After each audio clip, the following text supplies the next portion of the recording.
కామారెడ్డి కాంగ్రెస్ సభ వాయిదా పడింది. భారీ వర్ష సూచనలతో బహిరంగ సభను టీపీసీసీ వాయిదా వేసింది. త్వరలోనే మరో తేదీని ప్రకటిస్తామని టీపీసీసీ తెలిపింది. ఈ నెల 15న కామారెడ్డిలో బహిరంగ సభ తలపెట్టింది టీపీసీసీ. భారీ వర్ష సూచనతో సభను వాయిదా వేసింది టీపీసీసీ. తిరిగి సభ ఎప్పుడు నిర్వహిస్తామనే విషయాన్ని తర్వాత తెలియజేస్తామన్నారు.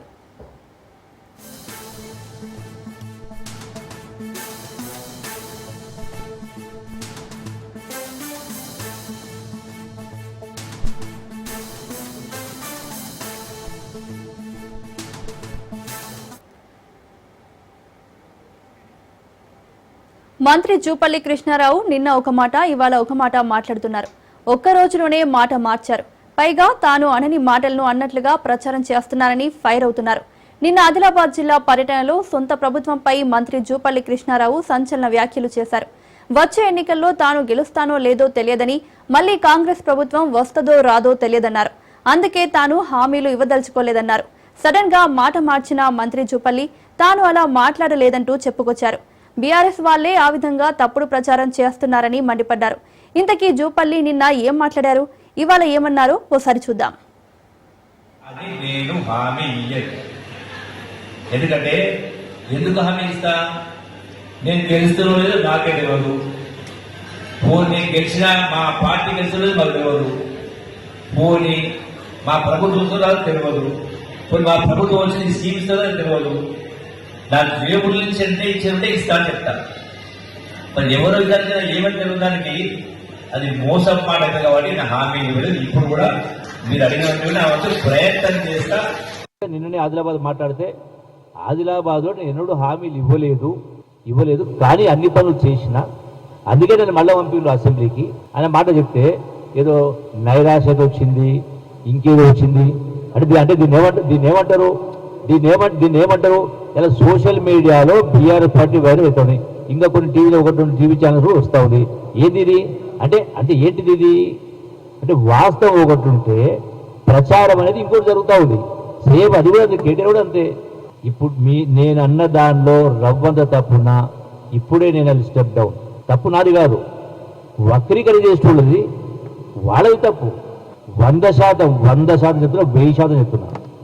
నేను అన్నది సగం వదిలేసి సగం మాట్లాడితే అర్థమే వస్తుంది. వాస్తవం ఏంటి, ప్రచారం జరిగేది నేను స్పష్టంగా చెప్పినా. తెలంగాణ స్పీకర్ కు 8 మంది ఎమ్మెల్యేలు వివరణ ఇచ్చారు. తాము పార్టీ మారలేదని, బీఆర్ఎస్ లోనే కొనసాగుతున్నామని ఫిరాయింపు నోటీసులు అందుకున్న ఎమ్మెల్యేలు వివరణిచ్చారు. అభివృద్ధి పనుల కోసమే సీఎంను కలిశామన్నారు. తాము కాంగ్రెస్ జెండా కప్పుకోలేదని, 3 రంగుల జాతీయ జెండాను కప్పుకున్నామని చెప్పారు. ఈ నేపథ్యంలో స్పీకర్ కార్యాలయం నుంచి తాకీదులు అందుకున్న 10 మంది ఎమ్మెల్యేల్లో బండ్ల కృష్ణమోహన్ రెడ్డి, అరికెపూడి గాంధీ, సంజయ్, గూడెం మహిపాల్ రెడ్డి, పోచారం శ్రీనివాస్ రెడ్డి, ప్రకాష్ గౌడ్, కాళ యాదయ్య, తెల్లం వెంకట్రావు ఇటీవలే స్పీకర్ గడ్డం ప్రసాద్ కుమార్ కు లిఖితపూర్వకంగా సమాధానాలిచ్చారు.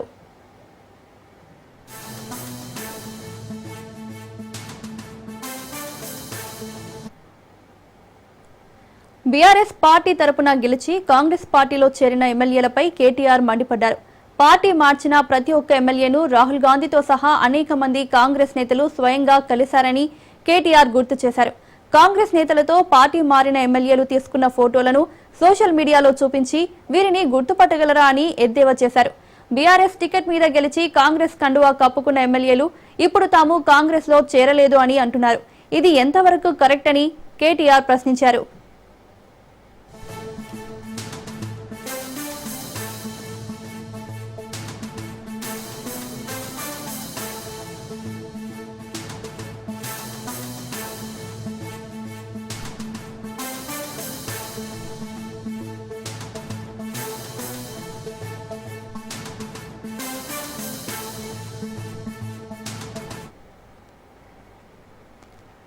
సింగరేణి సంస్థ కేవలం బొగ్గు గనులకే పరిమితం కాకూడదన్నారు డిప్యూటీ సీఎం భట్టి విక్రమార్క.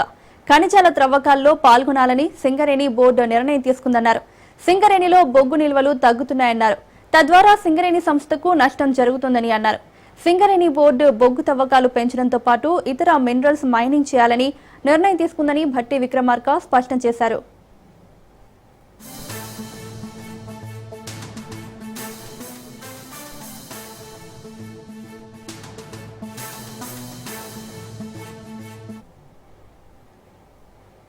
ఏడాది కాలంగా పెండింగ్ బిల్లులు వేతనాలు చెల్లించకుండా కాంగ్రెస్ ప్రభుత్వం నరకం చూపిస్తోందని వరంగల్కు చెందిన మధ్యాహ్న భోజన కార్మికులు ఆవేదన వ్యక్తం చేశారు. తమ గోడు పట్టించుకోవాలని ప్రభుత్వాన్ని నిలదీయాలని మాజీ మంత్రి హరీష్ రావును కలిసి విజ్ఞప్తి చేశారు. మధ్యాహ్న భోజన కార్మికుల పట్ల ప్రభుత్వం దుర్మార్గంగా వ్యవహరిస్తోందని మండిపడ్డారు. మధ్యాహ్న భోజన కార్మికుల పెండింగ్ బిల్లులు వేతనాలు వెంటనే చెల్లించాలని ఆయన ప్రభుత్వాన్ని డిమాండ్ చేశారు.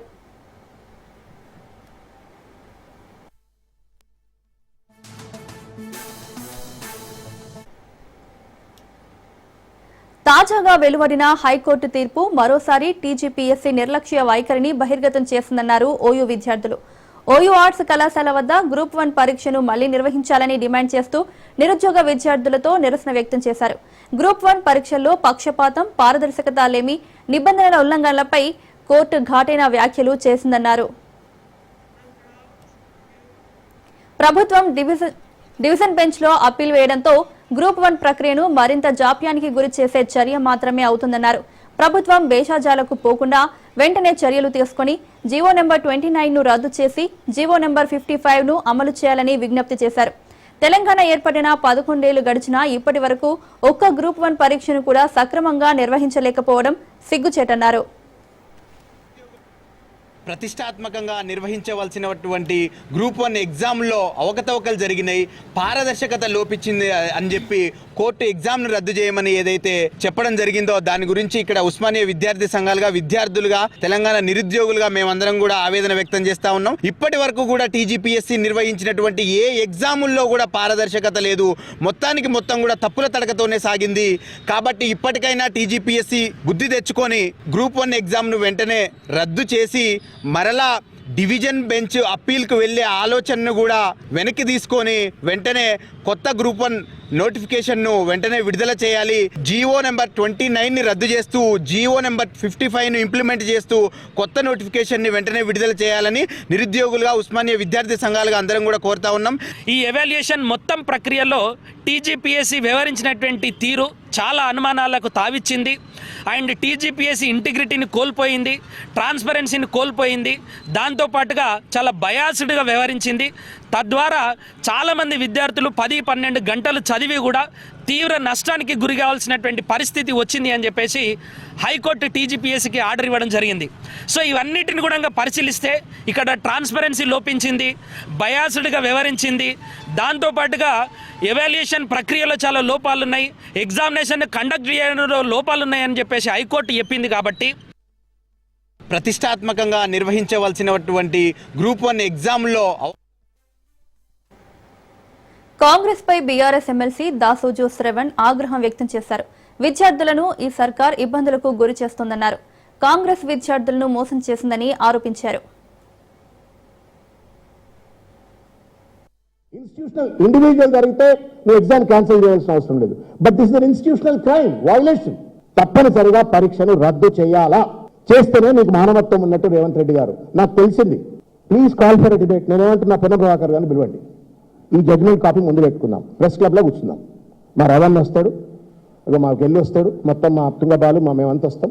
పొన్నం ప్రభాకర్ గారిని రమ్మని చెప్పండి. ఇందులో కనుక ఈ ఆరోపణలు తప్పు అని చెప్పని కనుక మేము మాట్లాడుతున్నటువంటిది కోర్టు జడ్జిమెంట్ తప్పు అని అంటే ముక్కునెలకు రాసి వెళ్ళిపోతాం. లేదు అంటే మీరు పరీక్ష క్యాన్సిల్ చేయండి. మీరు చదవండి, చదివి మీకు నిజంగానే కనుక మనసు ఒప్పితే ఇక మీ ఇష్టం వచ్చినట్టు ఛాలెంజ్ చేయండి హైకోర్టులలో, సుప్రీంకోర్టులలో. మేము అందుకే ఈ ప్రభుత్వానికి డిమాండ్ చేస్తూ ఉన్నాము, ఈ మొత్తం వ్యవహారం పైన ఒక జ్యుడిషియల్ ఎంక్వైరీ జరగాల. It is not an isolated incident. ఒక రాజ్యాంగబద్ధమైన సంస్థ నేతృత్వంలో జరిగినటువంటి ఒక ఘోరమైనటువంటి ఒక తప్పిదము. ఇంత పెద్ద ఎత్తున 3 కోట్ల రూపాయలు 4 కోట్ల రూపాయలకు ఉద్యోగాలు అమ్ముకుంటున్నారు అని చెప్పిన ఆరోపణలు వచ్చిన ధర్మిలా దీనిపైన జ్యుడిషియల్ ఎంక్వైరీ జరగాల. Opportunity for Revanth Reddy's government and TGPSC to rectify their mistakes. మొత్తం గ్రూప్ 1 ఎగ్జామ్ క్యాన్సిల్ చేసి రీకండక్ట్ చేయండి by cancelling GO 29. GO 55 restore చేయండి. జీవో 29 వల్ల అది దుర్మార్గం. అదైతే entirety by restoring GO 55 exam reconduct చేయాలని చెప్పని కోరుతా ఉన్నాం. అదేవిధంగా విద్యార్థుల పైన పెట్టిన కేసులు కోర్టు తీర్పు చెప్పినప్పుడు నువ్వు తప్పన్నట్టు ఒప్పుకున్నట్టే కదా, కోర్టు ఒప్పుకుంది కదా, నువ్వు తప్పు చేసిన కాబట్టి నిరసన తెలిపాడు. మళ్ళీ అందులో కేసులు ఎట్లుంటాయి? దయచేసి కేసులన్నీ కూడా విత్డ్రా చేయాలని చెప్పని బీఆర్ఎస్ పార్టీ పక్షాల నుండి కోరుతా ఉన్నాం. ప్రభుత్వ అనాలోచిత నిర్ణయం వల్ల లక్షలాది మంది కేబుల్ ఆపరేటర్లు ఉపాధి కోల్పోతున్నారని, వారిని ఆదుకోవాల్సిన బాధ్యత ప్రభుత్వానిదేనని అన్నారు బీజేపీ రాష్ట్ర అధ్యక్షుడు రామచంద్రరావు. రేపు జరగనున్న ధర్నాకు మద్దతు తెలపాలని కేబుల్ ఆపరేటర్లు రామచంద్రరావును కలిశారు. తమ న్యాయమైన సమస్యలను పరిష్కరించాలని విన్నవించారు. కేబుల్స్ ను కట్ చేయడం వల్ల తాము తీవ్రంగా నష్టపోతున్నామని వాపోయారు. ప్రభుత్వం దీనిపై తక్షణమే స్పందించి సమస్యను పరిష్కరించే దిశగా ప్రయత్నించాలని కోరారు. లాస్ట్ 3 years నుంచి ఫైబర్ కట్ చేస్తున్నారు. అదేం లేదంటే ఇప్పుడు కేబుల్ ఆపరేటర్స్ అందరూ ఒప్పుకున్నారు. గవర్నమెంట్ ఫైబర్ వేసింది సింగిల్ ఫైబర్. వాళ్ళ దగ్గర నుంచి పేమెంట్ తీసుకుంటున్నారు గత 8 months నుంచి. సో అదే సిస్టమ్ ఇక్కడ తేవాలని మేము రెడీ, మేము కాదంటలేదు. సింగిల్ ఫైబర్ సిస్టమ్ తీసుకొస్తే మేము పే చేయడానికి కూడా రెడీ ఉన్నాం. అయినా వాళ్ళు అదే చెప్పకుండా నగరంలో కేబుల్ ఆపరేటర్స్ ప్రభుత్వం ఒక వైఖరితోని చాలా నష్టపోయారు, కష్టాల్లో ఉన్నారు. రామంతపూర్ లో కృష్ణాష్టమి నాడు జరిగినటువంటి ఒక దుర్ఘటనతో సడన్ గా ప్రభుత్వం కేబుల్స్ ని కట్ చేయడము, కేబుల్స్ ని కేబుల్ ఆపరేటర్స్ ని వాళ్ళు బాధ పెట్టడము, ఉపాధి కలగకుండా ఒక పరిస్థితి క్రియేట్ చేశారు. రాష్ట్ర వ్యాప్తంగా కూడా దాదాపు 150,000 మంది కేబుల్ ఆపరేటర్లు ఉంటారు. మళ్ళీ వాళ్ళ కింద పనిచేసేటటువంటి సిబ్బంది. కానీ ఇది ఒక చిన్నపాటి ఇండస్ట్రీ. దీంట్లో ఒక 5 నుంచి 10 లక్షల మంది దీని మీద బతికే ఒక కుటుంబాలు ఉన్నాయి. కాబట్టి ప్రభుత్వము ఈ కఠిన నిర్ణయం తీసుకునే బదులు వీళ్ళందరినీ ఆదుకునాల్సిన అవసరం ఉన్నది. వారికి ప్రత్యామ్నాయమైనటువంటి ఒక కేబుల్ ఆపరేటర్స్ కు వాళ్ళ సర్వీసెస్ వినియోగుల దాకా పోవడానికి మీరు క్రియేట్ చేయాల్సిన అవసరం ఉన్నది. కర్ణాటకలో నాకు తెలిసినంత ఆప్టిక్ ఫైబర్ సంబంధించినటువంటి ఒక కనెక్షన్స్ కేబుల్ ఆపరేటర్స్ కి ఇచ్చి వాళ్ళ దగ్గర రెంట్స్ కలెక్ట్ చేసి వాళ్ళకు చాలా హెల్ప్ చేస్తా ఉన్నారు. అదే పరిస్థితిలో ఇక్కడ తయారై ప్రభుత్వమే ఒక టీ హబ్ తోనో ఇంకేతోనో ఈ ఆప్టిక్ ఫైబర్ ని తీసి అటువంటి ఒక ఫెసిలిటీ ఆపరేటర్స్ కలిగిస్తే డెఫినెట్ గా కేబుల్ ఆపరేటర్స్ కు కొద్ది గొప్ప వాళ్ళకు లాభం అవుతుంది. కానీ ఇప్పుడు అసలే నష్టాలు ఉన్నారు కేబుల్ ఆపరేటర్స్. మరి దీంతో పాటు ఇంకా నష్టాలు వెళ్ళిపోతున్నారు, ఉపాధి కోల్పోతారు. లక్షల మంది బతికేటటువంటి ఈ కేబుల్ ఆపరేటర్స్ ని ప్రభుత్వం ఆదుకోవాలి. ఆల్మోస్ట్ నియర్ బై 2 months అవుతుంది. 2nd month అండి ఫైబర్ కటింగ్. మేము చాలా నష్టపోతున్నాము. నిన్న సెక్రటరియట్ కూడా వర్క్ ఆగిపోయిందండి. దేనివల్ల అండి? ఇంటర్నెట్ కదా. ఆ ఇంటర్నెట్ లేకపోతే ఎట్లా నడుస్తుంది? ఏ సంస్థ నడవదండి. ప్రతి సంస్థ, ప్రతి ఇండస్ట్రీ, ఏ సాఫ్ట్వేర్ కంపెనీ అయినా సరే వితౌట్ ఇంటర్నెట్ మీకు ఛాన్సే లేదు. నెట్ అనేది కంపల్సరీ అండి, అందరికి ఉండాలి. వాళ్ళు చెప్పే ఫైబర్ కట్ చేస్తున్నారు, ఓకే మేము కూడా అగ్రి. దానికి టైం ఇచ్చిన అంటున్నారు. రాంగ్ అండి, అది టైం. అది మేలో మాట్లాడాం, మేము అది చెప్పారు, మేము తీస్తున్నాము. వాళ్ళు చెప్పినట్లు బంచింగ్ మేము 15 feet అంటున్నారు. మేము 100% 15 feet అబోవ్ కట్టినాం. మేము బంచింగ్ అన్నారు, బంచింగ్ చేసినాం. నిన్న మా దగ్గర వీడియోస్ కూడా ఉన్నాయండి. బంచింగ్ అయిన తర్వాత కూడా కట్ చేసిరండి. 15 feet ఉన్న తర్వాత కూడా కట్ చేస్తున్నారండి. వాళ్ళ ఇంటెన్షన్ ఒకటే, ఫైబర్ కటింగ్. దేనికి? మీరే అన్నారు బ్యూటిఫికేషన్ అని, అదే బ్యూటిఫికేషన్ చేస్తున్నాం కదా. గతంలో మాజీ సీఎం జగన్ శంకుస్థాపన చేసిన వైద్య కళాశాలలన్నీ పునాదుల దశలోనే ఉన్నాయన్నారు ఏపీ హోంమంత్రి అనిత. మొండి గోడల మధ్య వైద్య విద్యార్థులు చదువుకుంటారా అని మండిపడ్డారు. పునాదుల దశలోనే వైద్య కళాశాలలు ఉంటే అడ్మిషన్లు ఎలా ఇస్తారని ప్రశ్నించారు.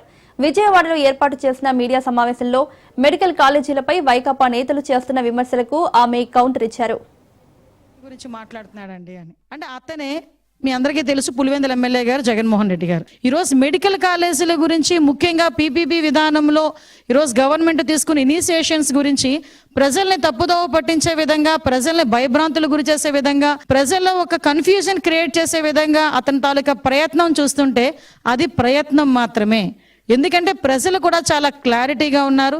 ఇక్కడ మనం ఏమనుకోవాలి? ఈ పిల్లర్ ఏమో ల్యాబ్ అనుకోవాలి, ఈ పిల్లర్ ఏమో రీడింగ్ రూమ్ అనుకోవాలి, లేదు అనుకుంటే ఈ పిల్లర్ ఏమో ఒక లైబ్రరీ అనుకోవాలి.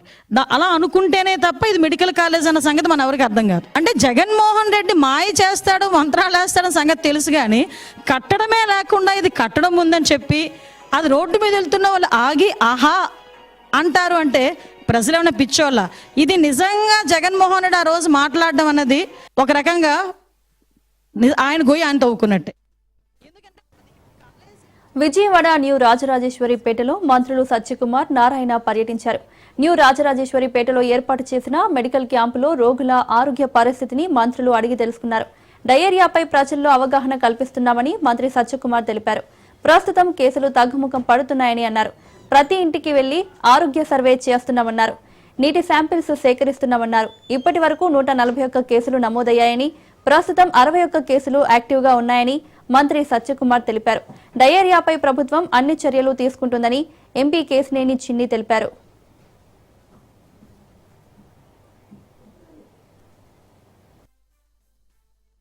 ఇంటింటి వీధులలో చాటింపు వేయడం వల్ల ఒక క్యాంప్ నడుస్తున్న విషయం కూడా ప్రజలకు తెలియడం, మొదట్లోనే కడుపు నొప్పి లేదా 1-2 విరేచనాలు వాంతులు వస్తే వెంటనే ఆసుపత్రికి వస్తున్నారు. ఇప్పటిదాకా మొత్తం 141 కేసులు వచ్చాయి. ఒక 65 కేసుల దాకా యాక్టివ్ కేసులు ఉన్నాయి ఇక్కడ జీజీహెచ్ లో, ఇక్కడ క్యాంపులో కూడా. ఆందోళన చెందాల్సిన అవసరం లేదు, యంత్రాంగం అప్రమత్తంగా ఉంది. కానీ కొన్ని వదంతులు అక్కడక్కడ ఎవరో మరణించినట్టుగా అటువంటి వస్తున్నాయి. ఒక్కటి కూడా మార్టాలిటీ కేసు లేదు గత 4 రోజులుగా, రాదు కూడా. అయితే మేము ప్రజలను కూడా ఈ సందర్భంగా కోరుతున్నది ఏంటంటే అవగాహన కల్పిస్తున్నాం. అయినప్పటికీ కూడా కొన్ని చోట్ల ప్రధాన కారణంగా చూస్తే కొన్ని చోట్ల నీరు అని, పానీపూరి తినడం వల్ల అని, కొన్ని చోట్ల వంకాయతో కలిపిన ఎండు చేపలు తినడం కారణంగా అని, లేదా నిన్న మొన్నటి తినడం కారణంగా రకరకాలుగా చెప్తున్నారు. అయితే వీటిని అనేక వాటర్ శాంపిల్స్ ని, స్టూల్ ని కూడా శాంపిల్స్ తీసుకోవడం, పరీక్షల కోసం పంపడం జరిగింది. మొదటి విడత జరిగిన వాటిల్లో అన్ని కూడా నెగిటివ్ వచ్చాయి. రెండో విడత కూడా మళ్లీ పంపడం జరిగింది. బ్యాక్టీరియాలజికల్, బయోలాజికల్, మైక్రోబియల్ టెస్ట్ల కోసం పంపించడం జరిగింది. ఇవాళ ఆ రిపోర్ట్ వైసీపీ కీలక నేత సజ్జల రామకృష్ణారెడ్డి కీలక వ్యాఖ్యలు చేశారు. వైసీపీకి 3 రాజధానుల ఆలోచన లేదని ఆయన తేల్చి చెప్పేశారు. జగన్ అమరావతి నుండే పరిపాలన సాగిస్తారని సజ్జల తెలిపారు. అయితే కూటమి కేంద్రం నుంచి ఎంత డబ్బు తీసుకువచ్చైనా రాజధాని కడితే తమకేమీ అభ్యంతరం లేదన్నారు. కానీ 1,00,000 కోట్లు ఇప్పటికే రాజధాని పేరుతో వృధా చేశారని, వైజాగ్, కర్నూలు, విజయవాడలో కూడా రాజధాని పెట్టొచ్చని సజ్జల వ్యాఖ్యానించారు. రాజధానిలో ప్రస్తుతం ఉన్న సచివాలయం, అసెంబ్లీ చాలు అని, కొత్త కట్టడాలేమీ అవసరం లేదని సజ్జల అన్నారు. 5 ఏళ్లలో హడావుడి ఎక్కువ చేసి రైతుల దగ్గర నుంచి భూములు అయితే తీసేసుకుని ల్యాండ్ పూలింగ్ కింద పెట్టాల్సిందే 1,00,000 కోట్లకు పోయేటుంది. అది పూర్ణంగా పెరుగుతుంది. అమరావతిని తీసేసి క్యాపిటల్ పూర్తి వేరే దగ్గర కనలా అమరావతిని కలుపుకొని డీసెంట్రలైజేషన్ అన్నారు. మన ఖర్చు లేకుండా ఎట్లా రూల్ చేయాలనేది ఆలోచిస్తే విజయవాడ, గుంటూరు మధ్య పెట్టండి అన్న. అండ్ దాని ప్రకారమే కంటిన్యూ చేయొచ్చు. పూర్వం ఉన్న 3 రాజధానులని ఇంటర్ప్రిట్ చేస్తూ వాళ్ళంతటి వాళ్ళు క్రియేట్ చేసింది ఒక తప్పు. డీసెంట్రలైజేషన్ లో భాగంగా అన్నాం. ఆ డీసెంట్రలైజేషన్ ఉంటుంది, బట్ అది అడ్మినిస్ట్రేషన్ పరంగానే, డెవలప్మెంట్ పరంగానే ఇంకోటి లెక్క వేసుకుంటే అక్కడే ఆయన బిల్డింగులు కట్టడము, ఒక నగరం లాగా తనే మొత్తం మాయాబజార్ లాగా కట్టాలని అనుకుంటే అది ఏమవుతుందో తెలియదు. ఎందుకంటే పునాది ప్రతిదీ 500 అడుగులో, 600 అడుగులో, 1000 అడుగులో పోవాల్సి వస్తుంది. డీవాటరింగ్కే 100 కోట్లు ఖర్చు పెట్టే పరిస్థితి వస్తుంది పోను రోజుకు. సో 1,00,000 కోట్లు అప్పు అవుతుంది. రియలైజేషన్ ఏమవుతుందనేది తెలియదు. అమరావతిపై మాజీ మంత్రి అంబటి రాంబాబు సంచలన వ్యాఖ్యలు చేశారు. రాజధాని అమరావతిని గుంతలో కడుతున్నారని, 30 ఏళ్లు పూర్తయినా అది పూర్తి కాదని ఆయన వ్యాఖ్యానించారు. కూటమి నేతలకు అమరావతి ఏటీఎంలా మారిందని విమర్శించారు. పొలాలు ఇచ్చిన రైతులు మాత్రం లబోదిబోమంటున్నారని ఎద్దేవా చేశారు. క్యాపిటల్ గుంటూరు సెలెక్ట్ చేసుకుంటావా, నెల్లూరు సెలెక్ట్ చేసుకుంటావా, లేక అనంతపూర్ సెలెక్ట్ చేసుకుంటావా, వైజాగ్ సెలెక్ట్ చేసుకుంటావా, విజయవాడ సెలెక్ట్ చేసుకుంటావా? అంతే. రాజధాని నిర్మాణం ఏంటి నాకు అర్థం కాలేదు. రాజధాని సృష్టిస్తారా నాకు అర్థం కాలేదు. హైదరాబాద్ ఏమన్నా సృష్టించారా రాజధాని? రాష్ట్రం విడిపోయినప్పుడు లేదా కలిసినప్పుడు, సంయుక్తంగా కలిసినప్పుడు కర్నూలు నుంచి రాజధానిని హైదరాబాద్కు షిఫ్ట్ చేశారు. హైదరాబాద్ ఏమన్నా నిర్మించారేంటి అక్కడ? నాకు అర్థం కాలేదు. హైదరాబాద్ నిర్మించలేదుగా. హైదరాబాద్ డెవలప్ అయిపోయింది, దట్స్ ఆల్. విజయవాడ మధ్యలో నువ్వు రాజధాని పెడితే ఎవడు కదన్నాడు?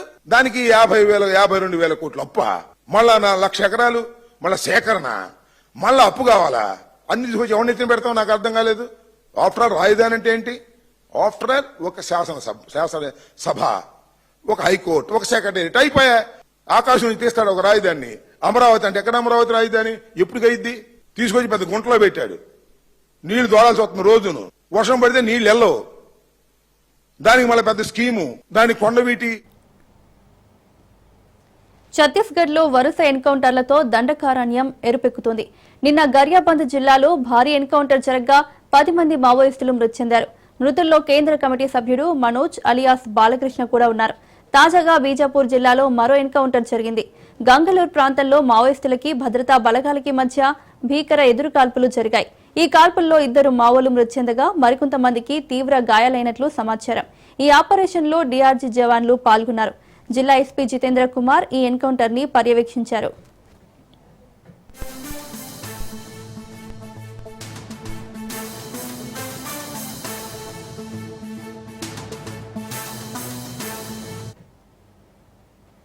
పెద్దపల్లి జిల్లా సుల్తానాబాద్ ప్రాథమిక వ్యవసాయ సహకార సంఘం వద్ద యూరియా బస్తాల కోసం రైతులు కొట్లాటకు దిగి గల్లాలు పట్టుకున్నారు.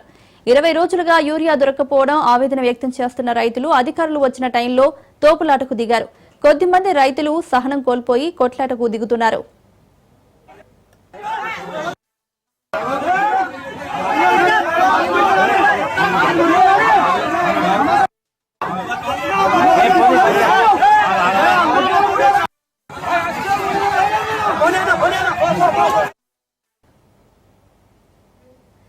కరీంనగర్ జిల్లా హుజరాబాద్, సైదాపూర్, శంకరపట్నం మండలాల్లో యూరియా కొరత రైతులను వేధిస్తోంది. తెల్లవారక ముందే ప్రాథమిక సహకార సంఘాల ఎదుట బారులు తీరుతున్నారు. అమ్మనగుర్తి గ్రామంలో రైతులు యూరియా కోసం చెప్పులు క్యూలో పెట్టి టోకెన్లు తీసుకున్నారు. సందట్లో సడేమియా అన్నట్లు వ్యవసాయ అధికారులు, సిబ్బంది వారి దగ్గర వాళ్ళకిచ్చారని రైతులు ఆవేదన వ్యక్తం చేశారు.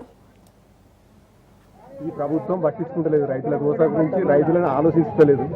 రైతుల గోస ఆలోచిస్తే ఇలా ఈ యూరియా కొరత రాపో. ఇది మా యొక్క రైతు బాధ. ప్రభుత్వం దగ్గర రైతులు ఎంతమంది ఉన్నారు, ఎన్ని లక్షల ఎకరాల భూమి సాగులోకి వస్తుంది, ఎంత యూరియా మనకు అవసరం ఉన్నదని అన్ని ఈ ప్రభుత్వం దగ్గర ఉండాలి. వ్యవసాయ శాఖ ఏం చేస్తాంది, రైతుల బాధలు ఎందుకు పట్టించుకుంటలేదు, ఇండియన్స్ ఎందుకు పెట్టుకోలే, ఈ బాధ ఏంది మాకు, ఎట్లా యూజన్ చేసుకోవాలి. మా మండలికి ఈరోజు వచ్చేసి 450 యూరియా బస్సులు వస్తున్నాయి. 450 యూరియా బస్సులలో గుమ్మకల్కి వచ్చేసి 100 బస్తాలు, అమ్మనగుర్తికి వచ్చేసి 100 బస్తాలు, గుళ్ళపల్లికి 75, గుడిశాలకి 100 బస్తాలు, గుజ్జలపల్లికి 75 బస్తాలు ఇవ్వడం జరిగింది. మనం రైతులను ఏంటంటే నిన్న చెప్పడం జరిగింది, పొద్దున చెప్పడం జరిగింది మనకి ఎంత అలాట్మెంట్ అయింది, మనం ఎన్ని రోజులు ఇస్తున్నామని. ఇక్కడ అమ్మనగుర్తిలో మనకు 100 బస్తాలు. మహబూబాబాద్ జిల్లాలో యూరియా కోసం రైతులు తిప్పలు పడుతున్నారు. కొత్తగూడ మండలం పోగులపల్లిలో రాత్రి నుంచి ఉదయం వరకు రైతులు క్యూ లైన్లో నిల్చుని యూరియా కోసం ఎదురు చూడాల్సి వస్తోంది. యూరియా బస్తాలు వచ్చేది 100లో అయితే వాటి కోసం ఎదురు చూస్తున్న రైతులు వేలల్లో ఉంటున్నారు. ఆధార్ కార్డు తీసుకుంటలేరు. ఇప్పుడు అక్కడి నుంచి రావాలంటే మనుషులు బండ్లు ఏం లేవు, ఎవరు ఎక్కించుకొని వస్తలేరు, ఎవరు ఎక్కించుకోవస్తలేరు. ఎందుకు చేస్తాను ఇట్లా? మరి మీ మందుకు తాగి సావాలన్నా మరి ఇలా ఎక్కించుకొని చేత చేసి ఎందుకు చేయమన్నారు? 1000 కొద్ది పెట్టి పెట్టుబడి పెట్టి కష్టపడి 4000 5000 రూపాయలకి ఎకరం నాటేపిస్తాను. ఇప్పుడు ఆ బత్త వేయకుంటే చేతికి వస్తలేదు. ఏం చేయాలి? మా పరిస్థితి ఎవరు పరిష్కారం ఇస్తాం? మా ఆకలికి చచ్చిపోతాను మేము. పొద్దుగాల వస్తే కళ్ళు తిరిగిపోతాను. ఎవరికి చెప్పేటట్టు లేదు మా పరిస్థితి. ఏడు లేదు. కొత్తగూడెం దాటొస్తాను. మండలానికి ఒక లోడు పంపితే ఏమైతుంది? అక్కడ నుండి ఇక్కడికి వచ్చుడైతుంది. పనులు ఉన్నోళ్ళంటే మళ్ళీ మేము వచ్చి పనులు లేని వాళ్ళని ఏ అయ్యని ఎక్కించుకోమన్నా ఏ ఎక్కించుకుంటలేడు. పుల్లలో కొట్టుకొని పోయినా పర్వాలేదు అన్నట్టున్నది. మా గురించి పట్టించుకుంటూనే లేరు. ఎమ్మెల్యే లేరు, ఎంపీ. హుజరాబాద్ లో కురిసిన వర్షాల నేపథ్యంలో ఎమ్మెల్యే పాడి కౌశిక్ రెడ్డి పలు ప్రాంతాలను సందర్శించారు. రెడ్డి కాలనీ, గొడిగ జంగాల కాలనీ, మామిళ్లవాడ, గాంధీనగర్లలోని లోతట్టు ప్రాంతాల్లో ప్రజలతో మాట్లాడి పరిస్థితి తెలుసుకున్నారు. వర్షంతో ఇబ్బందులు ఎదుర్కొంటున్న ప్రజలను ప్రభుత్వం ఆదుకోవాలని ఆయన డిమాండ్ చేశారు. తెల్లారుజామున 3 గంటల వరకు కూడా లేచి ఉండి శానిటేషన్ టీం, మున్సిపల్ కూడా కావచ్చు, జేసీపీలను పెట్టుకొని వర్కర్స్ని పెట్టుకొని కూడా అన్ని కూడా వీలైనంత వరకు దాన్ని నీళ్ళని పంపించే ప్రయత్నం, మ్యాక్సిమం క్లియర్ చేసే ప్రయత్నం చేయడం జరిగింది. అందరం కలిసి కూడా ఇవాళ హుజరాబాద్ పట్టణంలో తిరగడం జరిగింది. కొన్ని మునుపు ప్రాంతాలు, అది గాంధీనగర్ కావచ్చు, బుడగజంగాల కాలనీ కావచ్చు, మామిళ్లవాడ కావచ్చు, రెడ్డి కాలనీ కావచ్చు, ఇవన్నీ కూడా కొన్ని ఇండ్లు మునగడం జరిగింది. కాబట్టి దయచేసి వాళ్ళందరికీ కూడా వెంటనే రిలీఫ్ ఇవ్వాలని. సిద్దిపేట జిల్లా హుస్నాబాద్ లో భారీ వర్షం కురిసింది. వర్షం ధాటికి వాగులు, వంకలు పొంగి పొర్లుతున్నాయి. చిగురుమామిడి మండలం ఇందుర్తి, ఓగ్లాపూర్ మధ్య లో లెవెల్ వంతెనపై ఎల్లమ్మ వాగు ఉధృతికి పలు గ్రామాల మధ్య రాకపోకలు నిలిచిపోయాయి. కోహెడ మండలం పోరెడ్డిపల్లి వద్ద మోయితుమ్మెద వాగు ఉధృతికి వాహనాల రాకపోకలకు అంతరాయం ఏర్పడింది.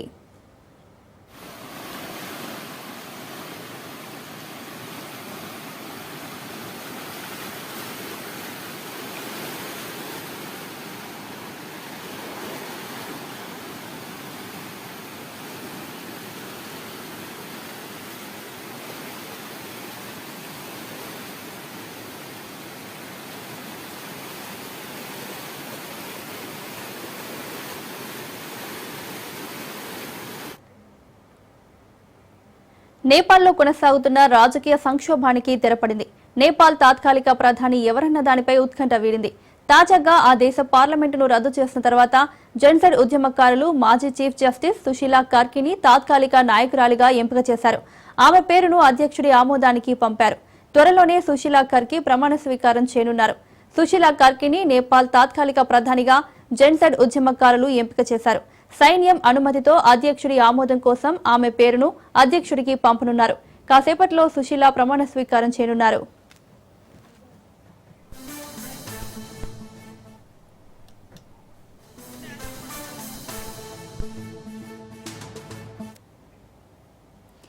వారి దశాబ్దాల కళ నెరవేరింది. తమ ప్రాంతానికి రైలు ఏర్పాటు చేయాలన్న ఎన్నో ఏళ్ల నాటి కోరిక సాకారమైంది. ఎత్తైన కొండలు, ఒకటి కాదు రెండు కాదు వందలు, అగాధాలను తలపించే లోయలు, కొండలను చీలుస్తూ పరుగులెత్తే నదులు, ఇలాంటి ప్రాంతాల్లో నడకదారి నిర్మాణం కూడా కష్టమే. ఇది ఈశాన్య రాష్ట్రాల్లో ఒక్కటైన మిజోరాం భౌగోళిక పరిస్థితి. ఆ రాష్ట్ర రాజధాని ఐజోల్లో భారీ భవనాలు కూడా చాలినంత స్థలం లేక కొండ అంచుల్లో కొంతమేర అగాధంలోకి వేలాడుతున్నట్లు పిల్లర్లపై నిర్మించారు. నడకదారి నిర్మాణం కూడా కష్టంగా ఉన్న ఆ ప్రాంతంలో ఇప్పుడు దాదాపు 52 కిలోమీటర్ల మేర రైల్వే లైన్ నిర్మించారు. ఆ రైల్వే ప్రాజెక్టును ప్రతిపాదించడమే ఓ సాహసం. అలాంటిది 11 ఏళ్ల శ్రమతో ఇంజనీర్లు అద్భుతాన్ని చేసి చూపించారు. ప్రపంచంలోనే అతి కష్టమైన రైల్వే ప్రాజెక్టుల్లో ఒకటిగా ఇప్పుడు అది రికార్డుల్లోకి ఎక్కింది. రేపు ప్రధాని నరేంద్ర మోడీ జాతికి అంకితం చేస్తున్నారు. కొత్తగా నిర్మించిన రైలు కారిడార్ నిడివి 51.38 కిలోమీటర్లు. కానీ దీని నిర్మాణానికి అయిన ఖర్చు 8,071 కోట్లు. ఈ కారిడార్ నిర్మాణంలో 153 వంతెనలు, 45 సొరంగాలను నిర్మించాల్సి ఉండటమే భారీ వ్యయానికి కారణం. ఒకదానిని ఆనుకొని ఒకటిగా ఈ ప్రాంతంలో భారీ కొండలుంటాయి. ఆ కొండలను తొలిస్తే తప్ప రైలు కారిడార్ నిర్మాణం సాధ్యం కాదు. దీంతో 45 కొండలను తొలుస్తూ సొరంగాలు నిర్మించారు. 2 కొండల మధ్య అగాధంలా లోయలున్నందున సొరంగాలకు సమాంతరంగా వంతెనలు నిర్మించి దాని మీదుగా ట్రాక్ ఏర్పాటు చేశారు.